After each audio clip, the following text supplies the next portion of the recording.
Hello. Hi, everybody. Welcome. Hello. I am a little early today because I'm sick of not having things work. So I wanted to make sure I showed up early. So, welcome. I see all my early birds, all my members. Hey. Welcome, everybody. Let me know if you can hear me and see me. Here, I'm looking at the camera. Here, I'm looking down at my screen. Is anyone here? Can you hear me? No one's saying anything in the chat box. That's why I'm wondering. Ooh.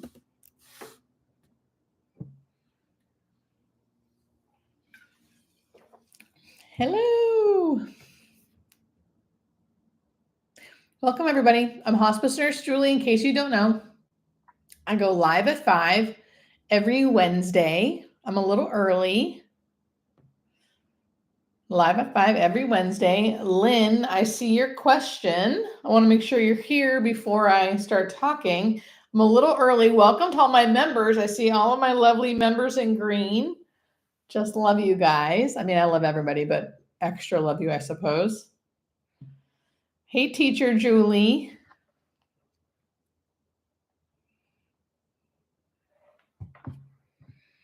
Oh, Lynn, good, you're here. Great. All right. So I'm a little early, but I'm going to answer Lynn's question anyway, because why not? So Lynn says, my sister right now is 7C. So she's talking about a FAST score that we use for Alzheimer's dementia patients. A 7C, starting to have seizures. Is this normal with Alzheimer's dementia patients? She had one seizure, and then it was probably 8 weeks later, she had another seizure. Lynn, I wouldn't say that's completely normal for dementia Alzheimer's patients. But obviously talk to your doctor about it. I hope you already are. I suppose that could happen. I have seen that with some Alzheimer's dementia patients, but I wouldn't say, to me, I wouldn't typically think that is a Alzheimer's dementia thing. So don't look. I always want to just make sure I'm like very clear not to look to me for medical advice. Definitely make sure you check with her doctors to see what they think. I don't know if she's on hospice yet or not.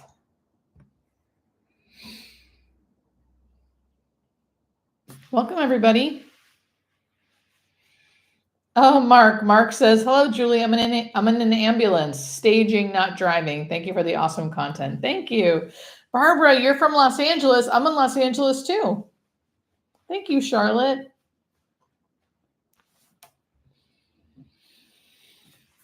Welcome, everybody.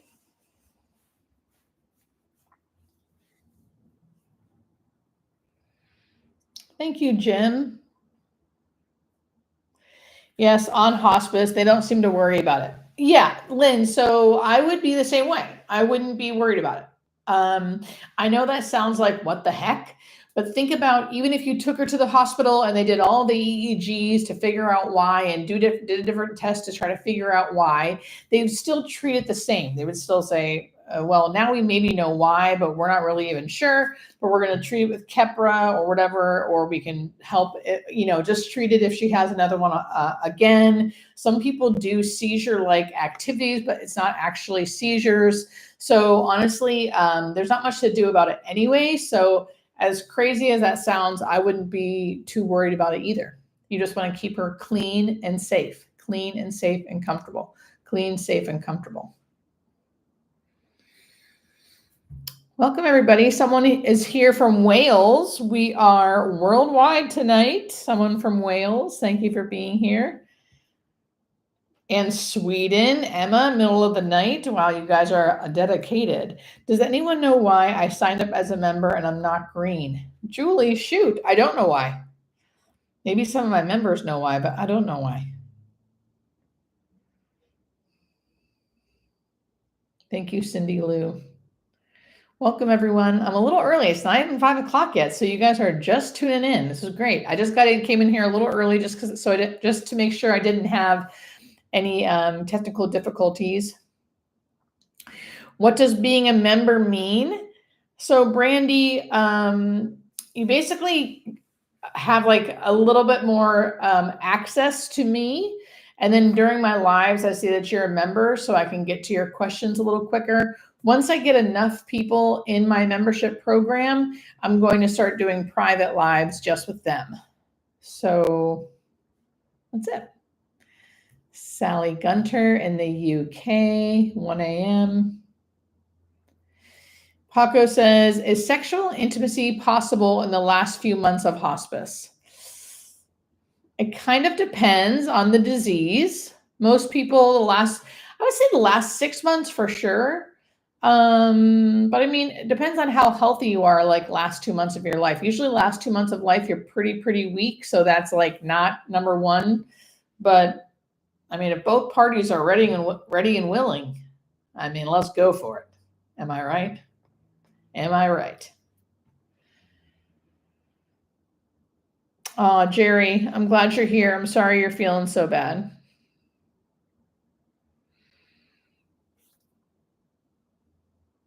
Welcome, everyone. Okay, it's 5 o'clock.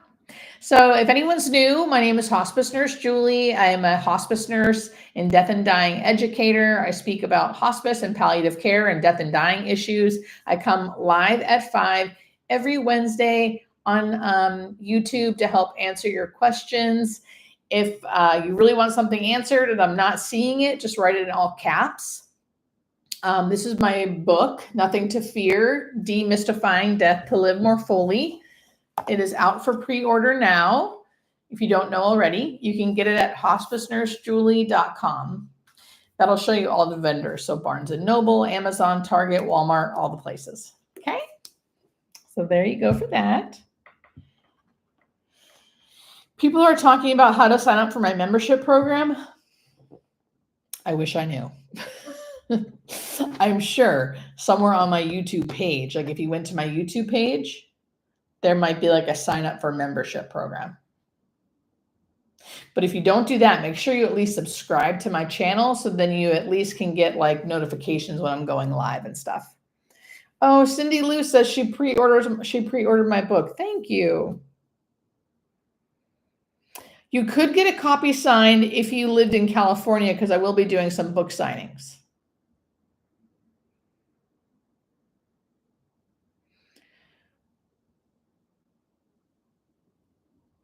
Nadine says, hi, Julie. Do you have any suggestions on how I can encourage a friend, be encouraging to a friend who has just been diagnosed with colon and bladder cancer? This is really tough. So I honestly don't mean to keep like pushing my book, but I do want to say there is a whole chapter for advice like this, advice for the dying, advice for the caregiving or friends or anyone around. Just like what to say and how to say it and how can you show up for people. It can be tough. I think I can tell you what not to do. So don't diminish what's happening. So don't say anything like, well, at least it's not this, or I'm sure the treatments will be fine. And, like people want to like try to minimize because they're so uncomfortable with what's going on. When in general, I think people just need you to show up for them and be how you always are, or say, you can even be honest and be like, I don't know what to say. And I'm afraid I'm going to say things wrong, but I just need you to know that like, I want to be here for you. I want to say anything that you want me to say to make you feel better, or not say anything, just listen to you. Like, I want you to know that I'm a safe person that you can talk to about whatever it is you want to talk to me about. I can listen. Or if you need me to pick you up and take you home or give you food or whatever it is, right? Whatever you're willing to do as a friend. So it's about like meeting them where they're at and not necessarily saying stuff like, you're going to get through this, don't worry about it. Does that make sense? It's much more about listening and just sort of being there than trying to make them feel better.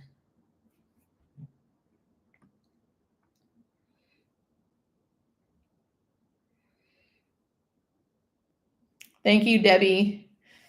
Thank you, Debbie. Debbie's explaining how to like join things. There's a join button on the main page. It should be right beside the subscribe button. Thank you.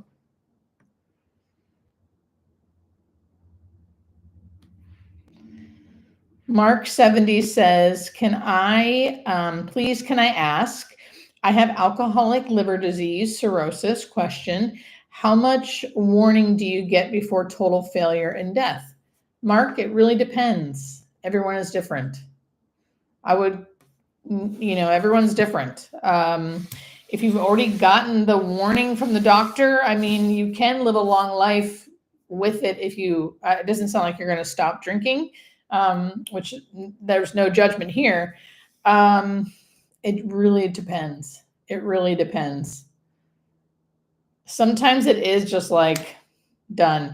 And sometimes what happens is you might live longer, but you're not fully there anymore because it affects your brain so much too. So it's really hard to know. It's really hard to know. I don't know if you're comfortable or not, but I don't know if you, like if you're not drinking anymore, if they said you could get a transplant, if they said it could, get better, or if you are not, and again, like you don't have to be doing any of those things. I'm just curious.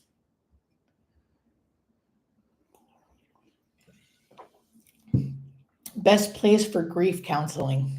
Oof, I don't know. There are tons of, it probably depends on where you live, right?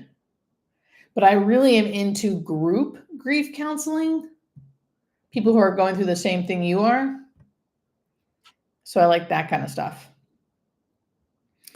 Oh, Mike Can Fly says it's also good to ask them how they're feeling instead of offering answers. Ask them questions. Yeah. I like that. For the friends who are just been newly diagnosed, you can even say, like, I don't know what you're comfortable sharing, but I'm happy to listen if you want me to. Like, I don't know, because someone who like isn't into that anyway, if someone's super private and has always been like that, that's probably how they're going to be during this process as well. So we can't expect people to be different than who they already are.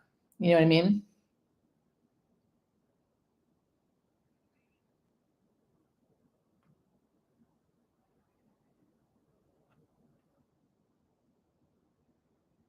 Hi, Julie. Have you ever felt lost in nursing, and how do you deal with it? Courtney, oh my gosh, I'm so glad you're here. I hope you're still here.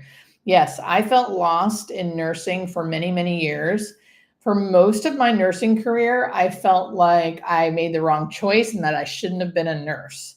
And then I thought of all the different ways I could try to get out of nursing. The best thing I could say to you, if you haven't already done this, is to as scary as this is, especially if you get so used to one spot or one area, try to venture out. It took me, this is one bad thing about Topo Chico. I drink it the whole live and all I do is burp the whole entire live. Apologies. That's what's going on. But my suggestion, if you haven't already, I would move around to different units. Also, if you can, I would try to do agency work instead of being a full-time employee, or per diem work instead of being a full-time employee.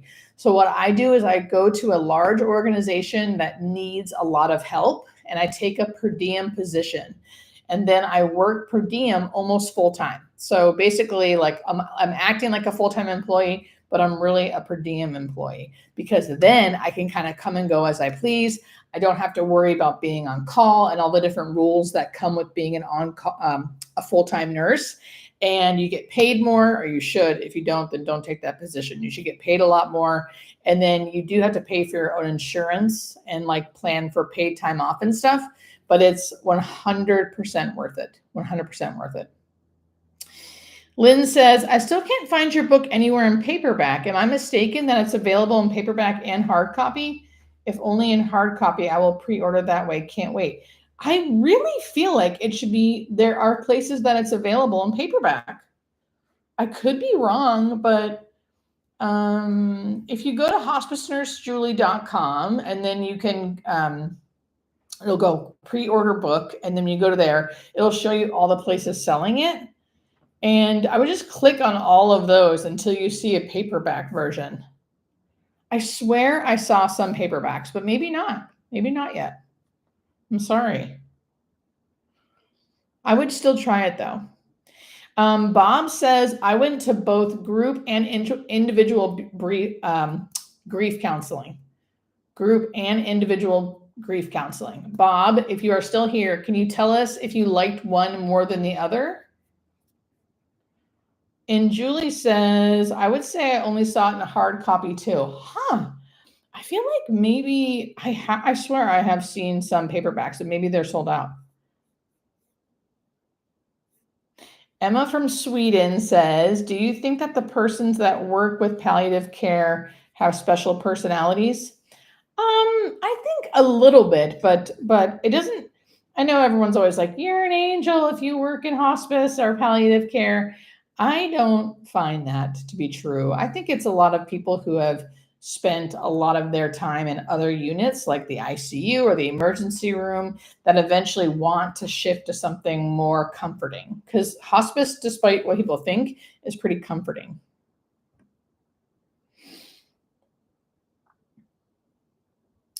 Mike Can Fly says, hey, Julie, do you know anything about death doulas? Is this something that's been around for a while, or is it becoming more popular? It's definitely becoming more popular, but I think it has been around for a while. Death doulas are like birth doulas, but for death. So some are clinical, some are not. Right now, because it's a newer thing-ish, they haven't been like certified. So there's no like true certification, which is like a good and bad thing. And that's what they have said. Other death doulas have told me. So the good thing about not being certified is that like you kind of have your free range on like how you want to be a death doula. And then the bad thing is like, I think it's hard for people like organizations to hire you and things like that. So death doulas will, I hate to like give details about it because sometimes I'm afraid they're going to be like, that's not right. But from what I've heard from other death doulas is that they help you plan your death. So most death doulas don't do like hands-on things like change you, give you medications, like things like that. They're not nurses. They more help with the planning of it. Please, if there's any death doulas in the audience, sound off if I'm not accurate in that. Thanks, Lynn. Oh my gosh, Lynn, that's so amazing. Megan, you're always my biggest fan. She said, your book is #1 in new releases on Amazon right now. Thank you, Megan. That's amazing.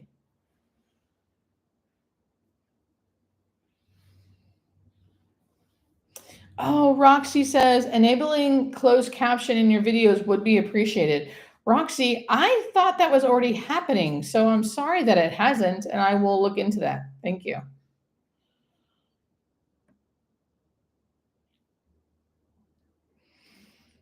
Jackie says, hi, Julie. I was all set for MAID, which is medical aid in dying. Date set, doctors on board. Then one of my daughters completely broke down, begged me to give her more time. I really don't know what's right. Her needs are my own. Oh, I don't know either. I don't know either, Jackie. You didn't necessarily ask for my advice, but if you want it, I guess I would say, and you don't have, you can take it or leave it because you didn't technically ask. A medical aid in dying, by the way, is a Canadian thing, I believe. You're in Canada because you said MAID. Here in the U.S., it is MAID, but it's death with dignity, and they take their own medication by themselves. MAID is a doctor can actually inject it, and then you die. I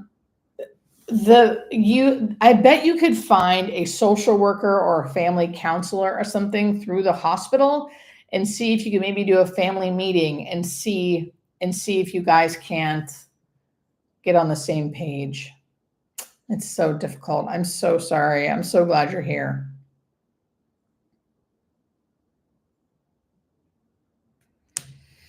Oh, someone just said, what are closed captions? It just means that there'll be like words saying what I'm saying.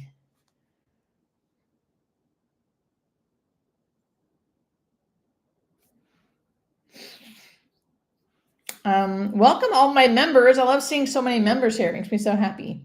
Oh, Monica says, I'm currently a hospice RN thinking of getting my master's in nursing and hoping I continue to work in hospice. Do you have any information about hospice APRN. Thank you. Monica, let me look into that first before I just start sometimes like I feel like I could rattle off a bunch of stuff, but then I don't want to get it wrong. Can you request oxygen while on hospice? Someone with COPD. Yeah, yes, definitely, 100%. And Bob, who went to both individual and grief, oh my gosh, I can't talk today. Individual and group grief counseling, says he liked both. With the group, there's that sense that you're not alone and you feel understood. Whereas with the individual hospice counseling, there's that one-on-one communication. Totally. So it's like you kind of get both.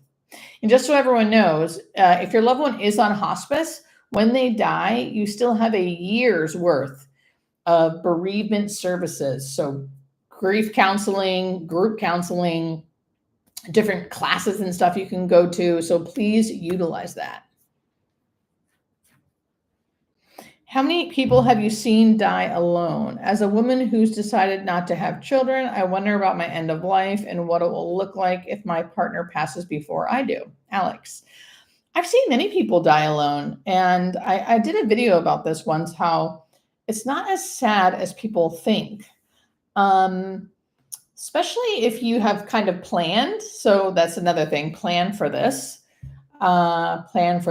Dying is more about your personality, I think, and what you're dying from sometimes than it is about who is around you. I've seen many people who had a wonderful, wonderful, wonderful life, and they just happened to live to be very old. So everyone they knew was dead, and they were kind of happy to die. And since they had planned it, they had people in their home caring for them. And it was not as depressing as you would think. Yeah. The best thing I could say about that is, like me, I do not have children either. And I plan, like I'm already saving money to make sure I have money if I end up living a long life, so I can have someone I pay to be in home with me, to take care of me. That's what I would want. But it costs a lot of money, so you have to plan for that. And let me tell you, there are many people, and I'm not judging them, there are many people who have children and the children do not care for them because the children have to work and do whatever. So it doesn't necessarily mean they're going to have someone to care for them.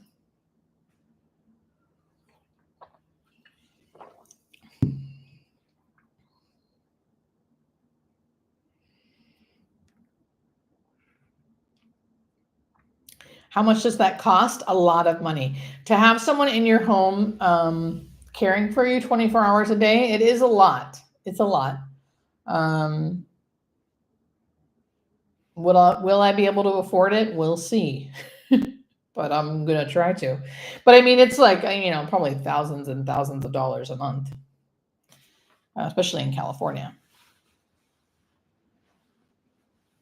Deborah says, my dad is on hospice. He is actively dying. Tonight he has a cough, sounds like fluid. Would this be the beginning of the death rattle? Yes, it could be, Deborah. Because he's on hospice, I would say ask your hospice company, just because they can listen for you and tell you. But it does sound like that. Oh, Charlene White, we have a death doula. Yay! Okay, so Charlene White says, Julie, I'm a death doula. We offer support to the individual and family members through education and support as they transition through death. Perfect. Perfect. Mike Can Fly say, doesn't Medicare cover that? No, Medicare does not cover in-home caregivers. No. Yeah, Charlene White says, my dad spent $15,000 a month in California. That sounds about right. Yes, no. So at the end of life, that one of the main issues about health insurance, long-term insurance, Medicare, they don't cover in-home caregiving, custodial care, they call it. Someone to like bathe you, change you, feed you. They don't cover that. So if you can't provide that for yourself, through your own means, through family, through friends or whatever. You have to go somewhere. That's where you go into a skilled nursing facility or something. But if you didn't want to do a skilled nursing facility, you'd have to be able to pay for that yourself. So it's tough. It's tough.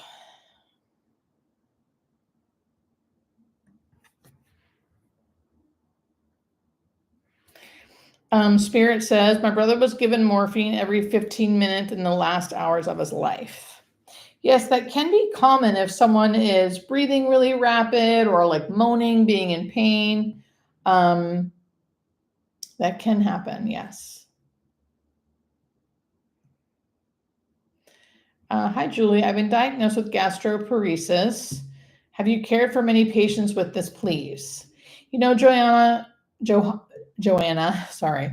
No, I have not on hospice. That would not be, that's technically, from what I understand, not a terminal diagnosis. So they wouldn't be on hospice, possibly palliative care, but I really haven't. I have heard, I do think people with that disease can be on palliative care if it's really advanced and they have other comorbidities along with that. They may need palliative care, but I haven't seen many. I'm really sorry. Several of my patients have asked me about terminal Kennedy ulcers lately. Can you explain what they are? You know, I honestly don't see them very often. So terminal Kennedy ulcers are usually on the sacrum. Sometimes they're on other prominent parts of like any bony part of the back or body. And it basically looks like a big purple bruise. It's distinct. It's not exactly a purple bruise, but it kind of looks like that. The reason why it's hard to talk about this because anyone could hear that and like basically think someone has the Kennedy ulcer because the Kennedy ulcer can look a lot like any other pressure sore. So I'm always afraid of people thinking like just because they see a pressure sore, they think it's the Kennedy ulcer and their loved one's dying. Most people that I've seen with a true Kennedy ulcer is someone with advanced Alzheimer's, dementia. Well, dementia is the umbrella and like Alzheimer's under the umbrella of dementia. So anything with any kind of that disease or Parkinson's disease, they might get it because your skin is breaking down. Your skin is an organ. So the rest of your organs are shutting down. The skin is also an organ. You're also usually malnutritioned. So it's a very specific thing you see. To me, it is not my like the gold star of like if someone's dying. Like I look for other things besides that. And it's mostly like not eating and drinking, not waking up, the way they're breathing, things like that. And if you have a question, just ask it to me and I'll try to answer. If I'm not answering it, write it in all caps.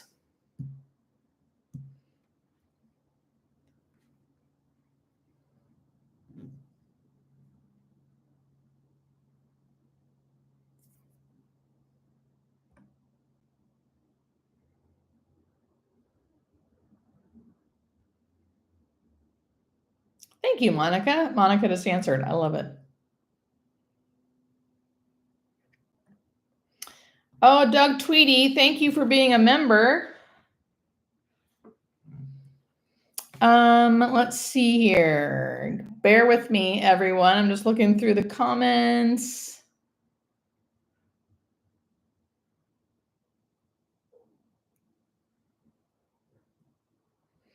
Oh, man. I don't know how to pronounce your name, but you just wrote, hi, Julie. My mom is on hospice care. We are concerned about her having acid reflux or just vomiting liquid.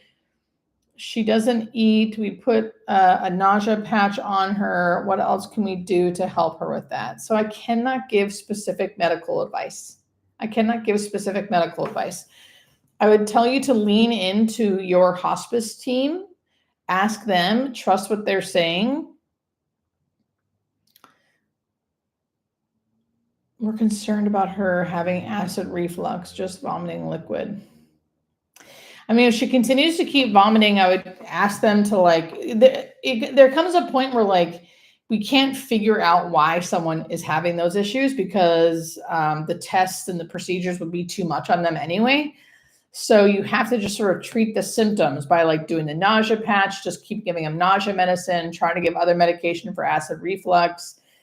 I don't know if she's verbal or not. If she's verbal and can say to you, I feel nauseous, then you know she's nauseous. Sometimes if they're nonverbal, but they just keep like regurgitating stuff, it could be because like their body's relaxing and their sphincters kind of relax. So then like stomach bile can come up from their stomach, especially if the fluid is black, green, yellow. That could be stomach bile. But generally speaking, it sounds like what we normally do is what you're already doing, which is the stuff for nausea.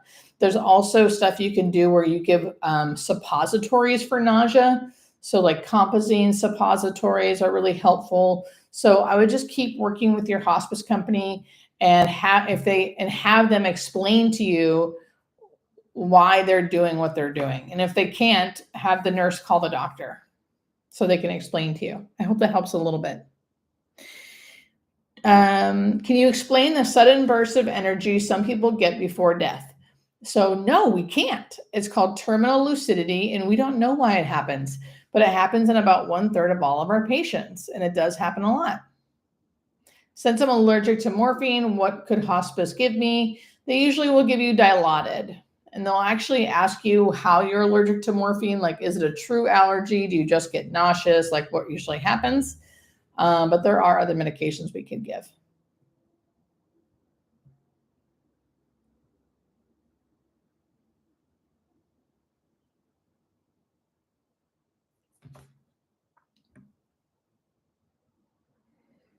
Give me 1 second. The silence can be like deafening over here.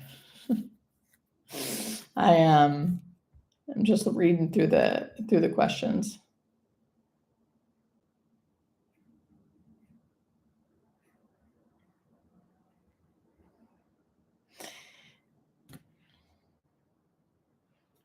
Charlotte, Charlotte said, I've had to explain what they are a lot recently since Julie has a worldwide audience. I thought it would be a good way to educate them. Charlotte, are you talking about the Kennedy ulcers? And do you think I did a good job? Because sometimes I feel that one's like a hard one for me to explain.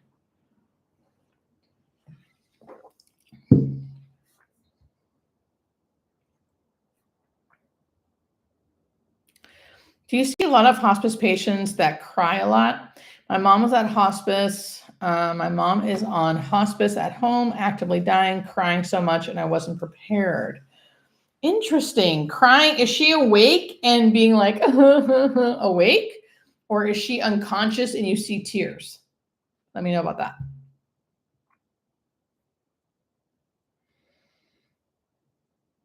Welcome, everybody.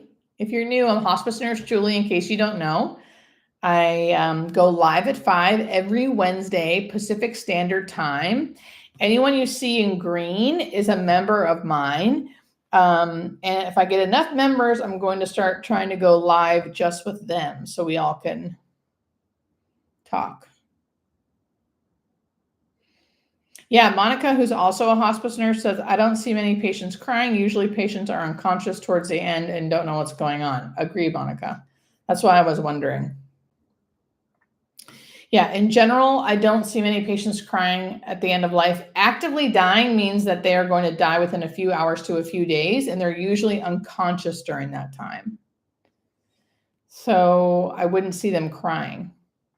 Sometimes because their eyes are open, they're no longer blinking, they can have like excess fluid in their eyes and like you can see tears coming down, but they wouldn't be like, and if they are like that, I would be curious to see if they had some kind of neurological disorder as well. Sally, can I ask to be involved in the laying out process? Yes. I think you might have to ask the mortuary though.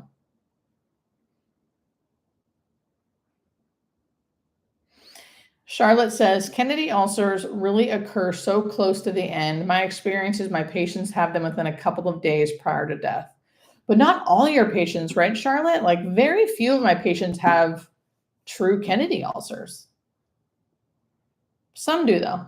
And they're usually elderly, and they usually have had like long-term, like bedbound. They've been bedbound. And they usually have Alzheimer's or dementia. What's the average amount of time someone is on a hospice before dying? I believe it's 72 days, which actually sounds longer than I thought, but I thought that was like the average, 72 days.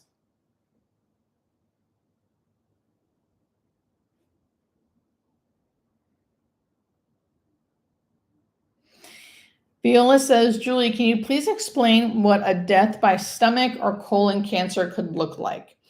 So just so you know, I do have a video. So I have several videos on my YouTube page about what to expect when dying from blank. And I do have one for colon cancer. I don't have one for stomach cancer. So it depends on where it metastasizes to, like where it moves to. Sometimes stomach cancer can be rough because if there's tumors and stuff and they're blocking or making small bowel obstructions with colon cancer or stomach cancer, it can cause a lot of nausea and vomiting. Sometimes pain can be involved, depending on where it metastasizes to, meaning where it moves to. Other symptoms can happen. So it can kind of vary for me, but usually I would say pain and nausea and vomiting. But again, like those cancers don't necessarily stick out to me as like quote unquote, like really symptomatic, like bad cancers. But I do have a specific video about it. If you just go to my page and look for colon cancer, I think there should be a couple of videos about it, but I don't have one on stomach cancer. If any of the hospice nurses in the chat want that, you don't have to, but if you want to chime in and answer that as well from your experience, please feel free. Feel free. That's why I love the chat for Viola. I'm really hoping I will not be in pain at the end. When I was hospitalized last year, they could not take away my pain. No, they couldn't. See, something you always want to ask the hospice company before signing on is like, what's their plan of action? Like, what can they help with if pain cannot be managed? You don't want to go with the hospice company, in my opinion, that the only thing they're going to do is like, so when someone has like a complicated case, sometimes the normal things we do, like increase the morphine, increase the Ativan, like different things like that, usually help. But sometimes there's complicated cases where like you need something more advanced than that. So you need to be on a hospice company that's going to be willing to do stuff like that versus just like increase the medications you're already on. Now, at first, like, of course, if it's not working at first, that's like the easiest thing to do. And we should just do that, increase the medication. But over time, if those things are not working, they need to be able to provide you with a CAD pump, GIP status, which means you are maybe going somewhere to a facility or something where someone can monitor you all the time until your pain's controlled. They need to be able to tell you that they can do those things. I hope that makes sense. Thank you, everybody, for being here. Cindy Lou, I'm seeing your chats. It's probably just going by pretty quick.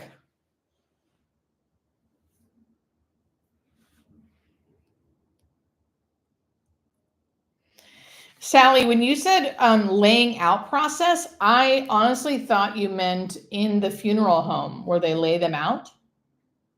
So I thought you meant like, can I be involved in that? And that's why I said you should talk to the mortuary.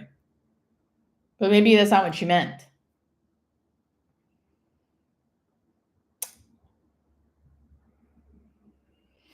Welcome, everybody. If you're new, I'm Hospice Nurse Julie. I go live at 5 every Wednesday. I just like to keep reintroducing myself. Please talk to each other in the chat as long as you're respectful. Can you explain the surge of energy phenomena, please? Josie, I can't explain it because there is no explanation. We don't know why it happens. So it's the surge of energy, or the rally is called terminal lucidity. It happens in like 1/3 of all of our patients. I heard that from a doctor before. I thought that sounded high, but I guess there's like statistics about it. So Mike can fly, just gifted people a bunch of memberships. Mike, you are so amazing. You've done this before and now you're doing it again. Thank you. I love you. You're always so supportive. So we don't know why it happens, but it does. And the way it looks is someone is going down, down, down, down, down, getting close to death. And then suddenly, and getting very close, it looks like they're going to die. and then suddenly, boo, they go up and they have a really, really good few hours to a couple days. They're eating, they're drinking, maybe their like personality's back. They're kind of funny and spunky and like just doing really good. Sometimes they can be up walking around, like doing really well. It depends on the person, right? But some rallies or surges are like very significant. But the thing to the rally is that they die soon after. So if someone does that and is like that for weeks, that's not the rally. If someone does that and goes up and then suddenly dies, that's the rally. So I hope that makes sense. We don't know why it happens.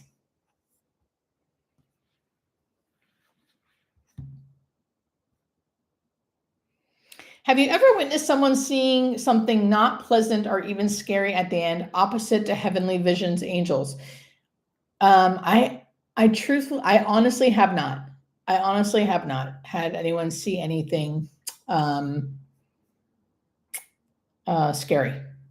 So I've had people with dementia and Parkinson's disease have like delusion, paranoia, delirium, things like that, where they are scared and agitated, but that's different than visioning. So it's not like people can't see things like that, but I would categorize that as more of a delirium thing that needs to be medicated. Visioning is very specific, and I don't know if the other hospice nurses in here can attest to this, but it's like to me, visioning is like very particular, and it's usually it's just different than anything I've ever seen before. It's different than someone who has like delirium, or someone who's just confused, or someone who is seeing scary spiders or something. It's different than that. I mean, obviously it's different because they're seeing nice things, but it's also usually pretty lucid and kind of like it's not like in their character to be saying stuff like this. Hey, Jill. Welcome. Jim, comment, had a recovering friend of 30 years who was worried about taking opiates in hospice was a relapse. It's not. I told him comfort is not a relapse. Yes, Jim. Agreed.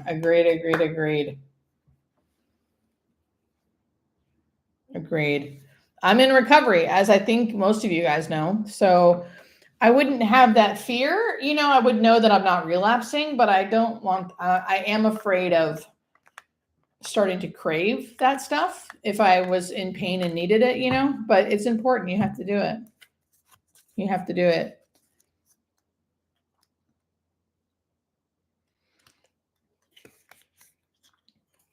Yes, Amy.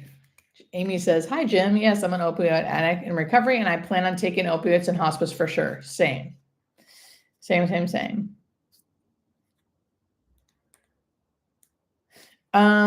Jerry says, I don't want to prolong my life at the expense of bad side effects, but will radium-223 help? I have stage 4 metastatic prostate cancer in my spine, which will soon metastasize to the skeleton. Anyone? Jerry, I don't know. Shoot, I'm so sorry.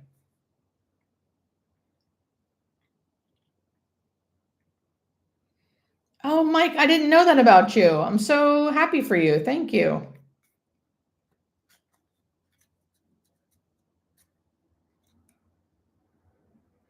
Oh, this is good. So Don Nana, in my dad's last days, he would insist to heat his coffee up, saying it was cold.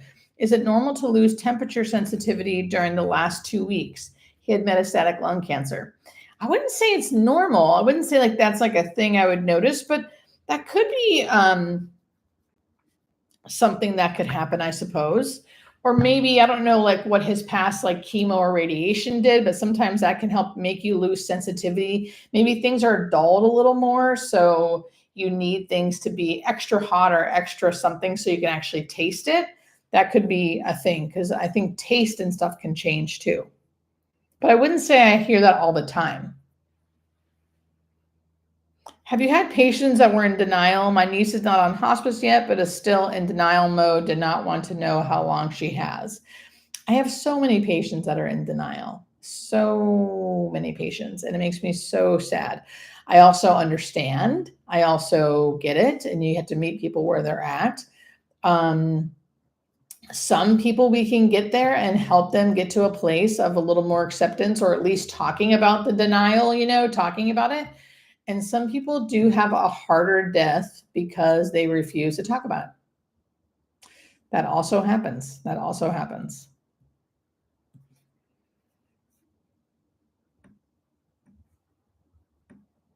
Oops. Can you explain what you mean by meeting people where they're at? Like, for example, I had a woman who refused to admit to me, like she said she was okay with signing up for hospice, but she would refuse to talk to me about what it would be like for her end of life, what she would need from me if she was, oh, my camera, you're a little out of focus. How's that? Let me know.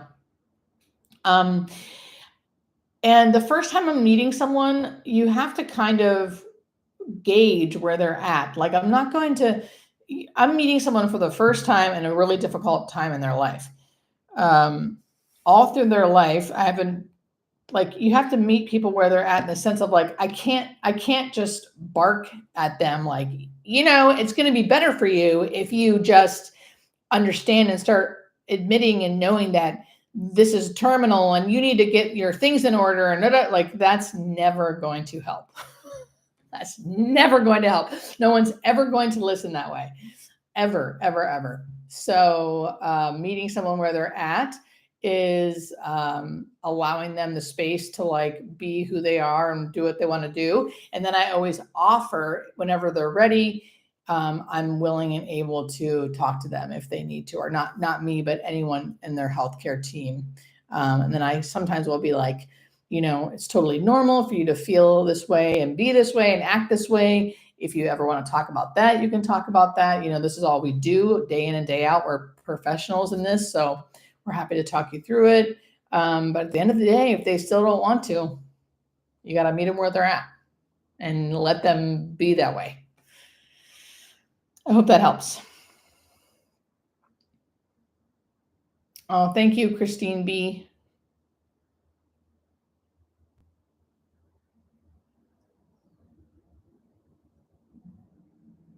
How do you cope seeing someone on their deathbed? I was an ICU nurse for many years, and that was a really tough job. And I saw a lot of suffering and a lot of hurt and pain, and it just was awful. And I thought, man, if someone knows they're going to die, which many people in the ICU did, they were kind of hoping to prolong life a little bit, but it wasn't working. And they ended up dying in a hospital bed in a hospital after doing a bunch of painful procedures and things like that. I thought, I wish they could have just been at home dying naturally. And so now with the switch to hospice nursing, being able to be witness to that, it's not depressing to me. There's far worse things than death, I think. So it doesn't make me sad. It doesn't make me sad. It makes me, I'm not like happy they're dying, right? But death will come for all of us. All of us are going to die. And if I can help someone in that, if I can make it easier for them, if I can help their family, if I can explain things, if I can help with symptoms, if I can make it peaceful, all the things, that makes me feel really good, not bad. So, yeah. Thank you, Sally. How long can someone live on boost and water? A long time. You'd be surprised. A long time. And by a long time, I mean like people can live, I don't know, months like that, I think. Not well, but they could.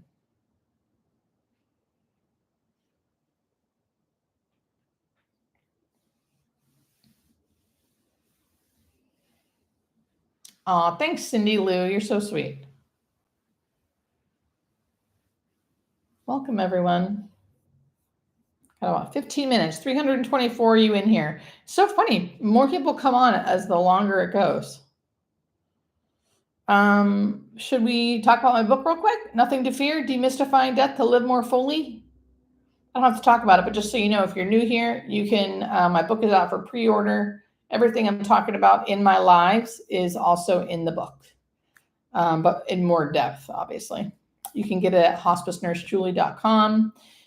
Pre-order anywhere: Amazon, Barnes & Noble, Target, Walmart, Books A Million, wherever you get your books. Thank you, Kathy. It is such a great group. I love this group. So many of you guys come back week after week after week, and it means so much to me.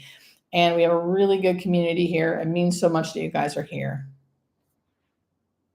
Oh, Monica, who's a hospice nurse, said, I was so reluctant about joining hospice nursing because I thought it would be depressing and bring me down seeing death on a daily. But honestly, I love my job and I don't feel depressed at all.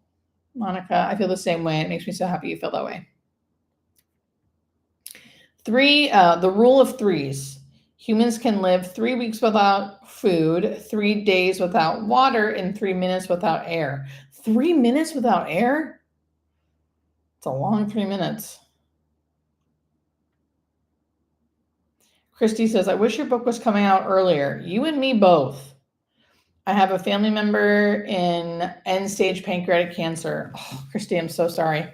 So Christy, if you need information now, I will say, which you probably already know this, but a lot of my, you can always watch my videos too. You can always watch my videos too, and then come to the lives and ask best you can.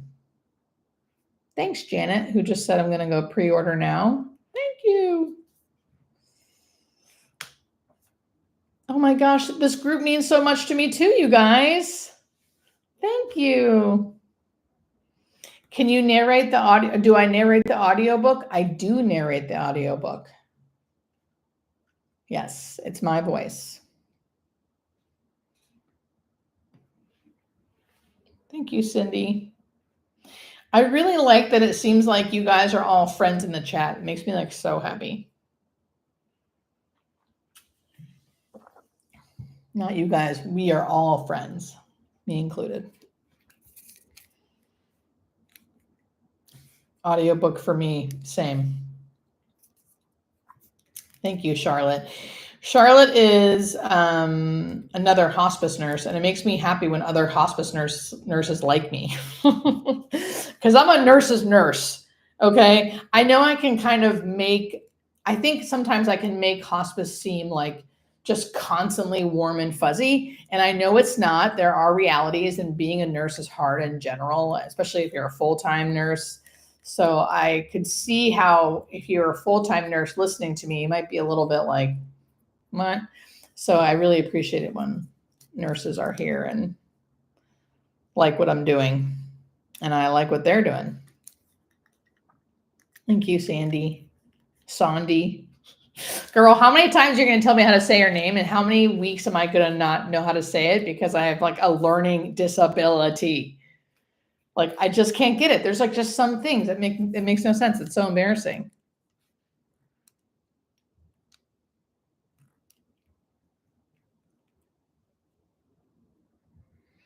I'm just reading through some of the things here so I can see if I can answer any questions. Ooh, Mike Can Fly said, just finished my hospice volunteer course training. Looking to start soon. Excited, scared, all of it. Totally. You're going to be amazing.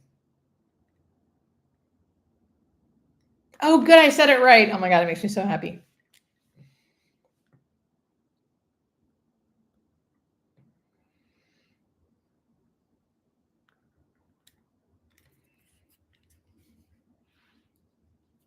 Oh my gosh, Monica, you're the best.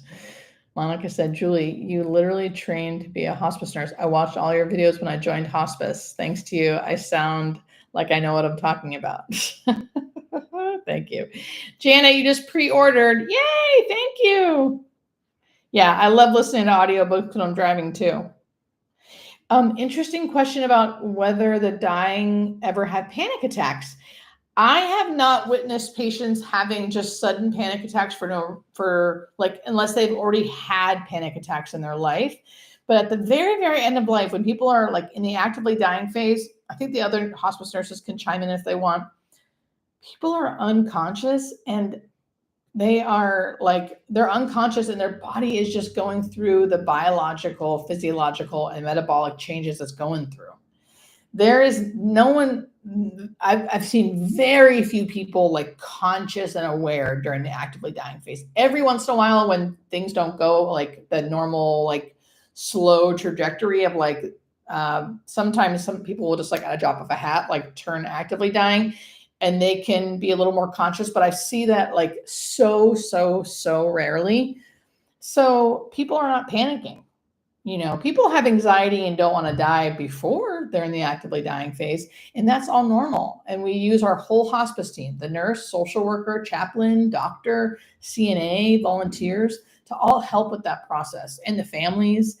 And people, I always say this, I'm going to say it again. People die the way they lived. Like if someone spent, 75 years not talking about how they feel, they probably won't talk about how they feel and process things at death. Unfortunately, I hope this book and people like you who are listening to this will go out into the world, will start changing the world. That's what I hope. But, we got to, again, like I said before, we got to meet people where they're at. Thank you, Phyllis, for joining the membership. Jim says, pre-ordering your book, and Amy, we can stay sober post on. Oh my gosh, Jim, I'm so glad you're here, and thank you for pre-ordering. The Bear, I love your name. Love your name. Thank you for everyone who's saying they just pre-ordered my book. Seriously means the world to me. Yeah, Charlotte, who's also another hospice nurse, said, our bodies know how to die. Amen. Preach. And I've never seen a panic attack. Yeah, same. Vera, nice to see you, girl. Nice to see you. I'm glad you're part of the group too.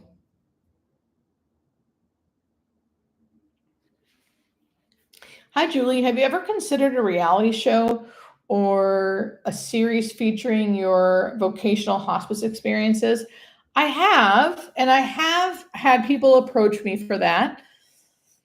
It'll be a little difficult for me to use the patients I actually see. It would have to be a production company willing to kind of like do a casting call for people on hospice for me to like go see them or something, because I couldn't use patients that I work with now just for legal reasons. So there'd be a lot of things that would have to like go on, but nothing is truly happening, meaning like there's nothing signed, like nothing's going on, but there are a couple things kind of in the works. But for anyone who like lives and works in Los Angeles, that kind of means like that could mean something, that could mean nothing. So we'll just see how it goes. We'll see how it goes. But yes, I've thought about that, and I think that would be a beautiful, beautiful show. But I also would never want to exploit anybody. Or exploit their grief. Like I'd want to make sure that the patient and the family like are absolutely certain this is what they want to do, right? So it'd be tough, but I would love to, because I always think about all these amazing people I get to meet and like hear about their life, and I just wish I could show everybody, because they're so fascinating. People are so fascinating, as you guys all know, just in this small little group. I wish I could know each and every one of you and like know your life stories, and that's what life's all about. And I think people are really craving that. People are really craving things like that, connection and like truly meeting people. And there's something about death that kind of helps people be extra vulnerable in a good way, so you can connect with them, and it feels really good. So anyway, that's a really long-winded, I don't know, but it would be cool. Hey, Jody. Thank you so much for being here, honey.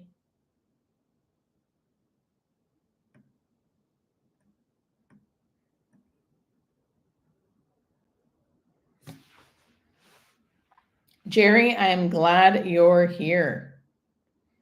Thank you for being here.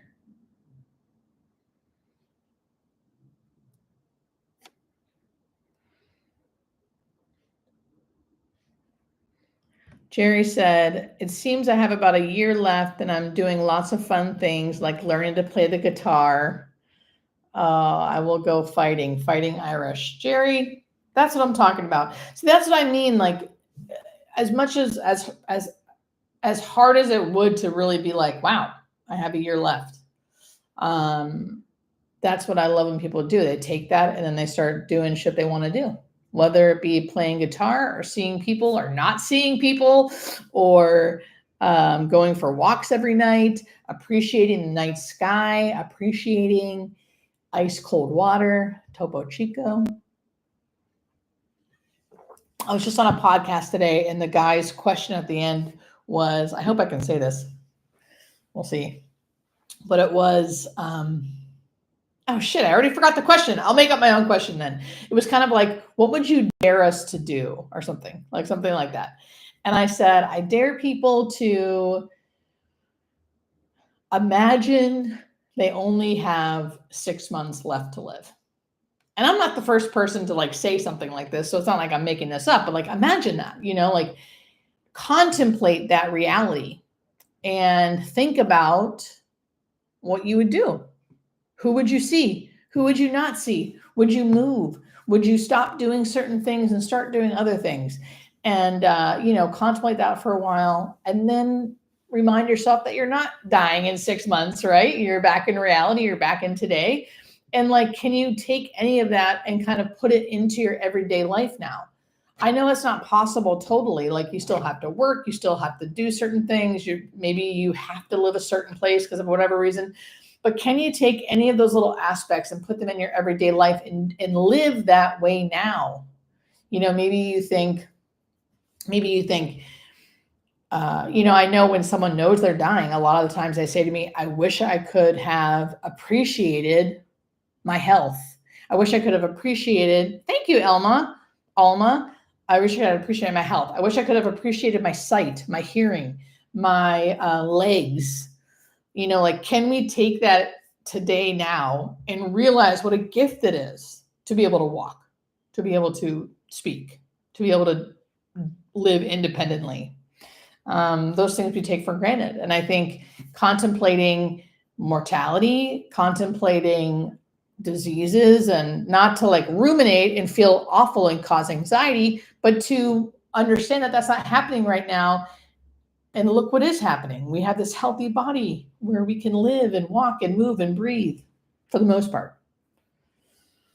Anyway, now I'm just rambling. Thank you for the $10, Elma. Did you ask me a question? Let's see. Or did you just give me money because you're so beautiful? Celebrate their first super live stream. That's amazing. Thank you. Julie, do you give medication during terminal agitation to calm them down? We sure do, and lots of it usually. At 15 months of SCLC treatment, I entered hospice this week. Doug, so far much happier with it than palliative care treatment I've been getting, and glad to be done with doctors and tests. Doug! Oh, Doug Tweedy, you've been coming for a couple of weeks, I think, honey. I think this is not the first time I've seen your name. So thank you for telling us that. And I'm so glad you're here. You brought me so much peace of mind regarding death. Thank you. Thank you for the money. I would pronounce your name if I could, but I can't because I can't sound anything out. You got to laugh. I just gave you money because you're great. Thanks, Alma. Is it Alma or Elma? Doug, I'm so happy you're feeling like you're happier. Yeah. Thank you for being here. For real. All right, you guys, we're coming to a close. 2 minutes till 6. What's your opinion on giving morphine to dementia patients? My opinion is I would give them morphine if they were having pain or shortness of breath. That would be my first go-to. Would give them morphine. Little drops of morphine just under their tongue. But I would only give it if they had pain or shortness of breath.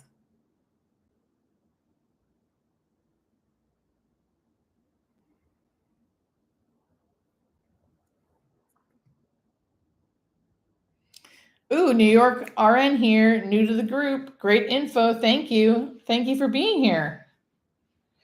Hi, Julie. This is my last question.